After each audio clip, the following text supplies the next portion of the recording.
may become a witch. Yes, it's another witch game, but it might not like what you think it is. As you can see, this game has very cute premise and graphic. But is it actually cozy? In this video, I will tell you everything about Spell and Secret and what you need to know about it. So stick until the end so you can decide whether this game is for you or not. The story begins as you arrive in your new school, the Wizard Academy of Gravenstein. You will be greeted by one of the professor and the school griffin named Merlin. Merlin suddenly gives you one of his feathers which make you can't die. Suddenly, the school is infested by vicious magical creatures and some of your schoolmates are missing. Since you're the only one who can't die, then you need to rescue the missing student and find out what's causing the problem. To do it, you need to enter the school castle, which acts like a dungeon. The layout of the castle will be randomized each time you enter, so you need to find the right way to the boss and go to the next floor. There are 3 floors that you can explore: the living quarters, classroom, estate, and the spire, which is the topmost floor where you will fight the boss in waves. Each floor has multiple areas where you will find creatures, clues, and secret puzzles.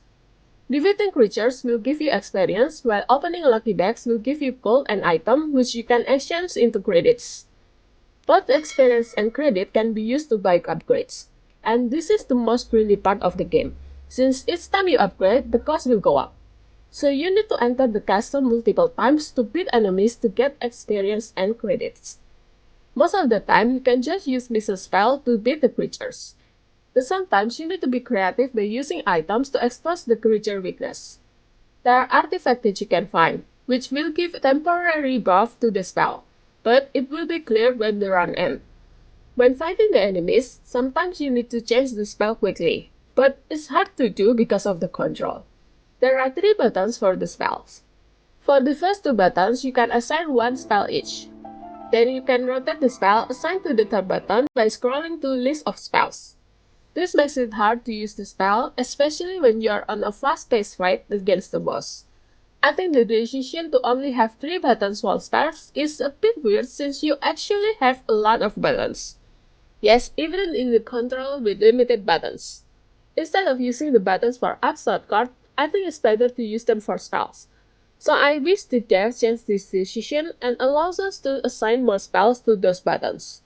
But other than that, the control is great, and it has full control support, which I highly recommend to use. Meanwhile, for the puzzle, you really need to be observant since the clues are not straightforward. So when you find question mark on the map, you need to observe the surrounding area to find secret, then use your spell to solve it. This makes it hard since you really have to do trial and error to know which one is the secret puzzle. But once you know the secret, it will be easier for you to spot similar puzzle next time. I think solving puzzle is my most favorite part of the game, but it does take a lot of time to solve every puzzle on your run. So if you're not grinding for gold, I think you can skip this step and just find the boss to move to the next floor. Back to the center schoolyard. Here you will find all of the schoolmates that you rescue, as well as the professor that will teach you new spells and do upgrades. You will also find a few areas where you can play around with your spell. After learning spell for different school year, you can then unlock student faction. Each faction have their own spells and collection hall.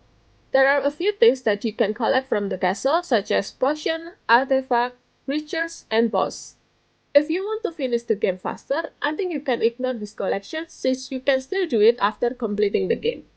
But I do recommend you to collect a few strong creatures since you can take it as your companion before entering the castle. This game can be played in co-op using share screen or Steam Remote Play. They will grant every upgrade that you have.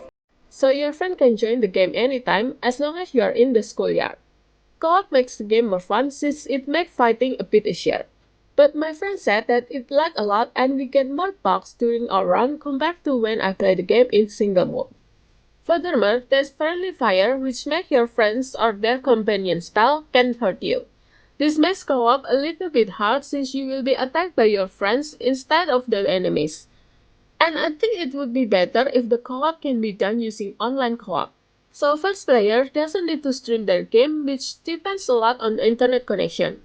Maybe the dev can give us friend pass so second player can use it to join instead of remote play. Completing the game is pretty simple. You just need to redo the castle run until you reach the ultimate ending after you figure out the secret. The thing is, for me who is not really used to dungeon crawl and fighting, this game is pretty difficult. For those who are used to dungeon crawl and fighting, you might be able to reach the last boss on your first run. However, for me, I need to redo it multiple times until I reach the final boss. The upgrades really helpful since each time I upgrade, I can reach higher floor. But the amount of time I need to complete Act 1, which done by defeating the final boss for the first time, is too long. I think other people might already finish the game by the time I complete Act 1. Act 16, and someone did exactly that. With that said, I still enjoy the game. I think I will keep trying until I can finally beat the game. But I do think this game is not for everyone. Especially if you don't like fast-paced fighting, because the boss fight is really difficult. The game also pretty grindy since you need to collect a lot of experience for upgrades.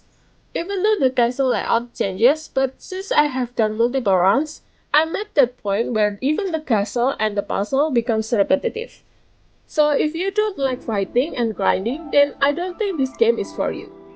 But if you like games with challenge, then you will find this game fun. The fighting is very challenging even after spell upgrades, cause the next act will make the creatures even stronger. Since there are various spells, you can find different ways to fight the enemies which make the fighting less repetitive. The best thing is the magic school atmosphere and soundtrack makes it feel cozy after finishing each run. Overall, I still find the game fun. The character creation is pretty detailed in terms of color option and you can unlock more clothing later on. The spell usage in this game is pretty unique, and I really think this is how a witch game is supposed to be. I also enjoy finding the secret puzzle and solving it feels satisfying.